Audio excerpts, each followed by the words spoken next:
I think what people don't really understand, normal people who don't, have experiences with these type of things, is that me personally, I had no idea what was going on. It's not like I became angry at something, or that something had really happened to me that was emotionally devastating.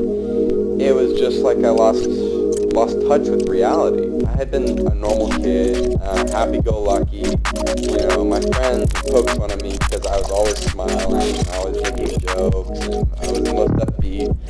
And then in a matter of days, like my mom said, everything became sort of, felt like the reality that I had known was distant. I couldn't communicate. I was, at that point, hearing voices. Mainly in music. I don't know how to explain it, but the song lyrics would change. And they would say hateful things, racist things, homophobic things. They would tell me to harm people. They would talk about harming people. And I really didn't know how to vocalize it, because I think any rational person would be like, you're making this up. This isn't true. It's sort of like the boy who cried wolf.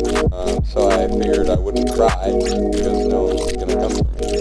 So, did anybody ever come up with a diagnosis here? At that point, it was determined that Andrew had psychosis, otherwise unspecified. And that was in June of 2008. And he was in the hospital for about 5 days. Then he came home and he was better after receiving some medication. And he was seen by a psychiatrist for several months. And then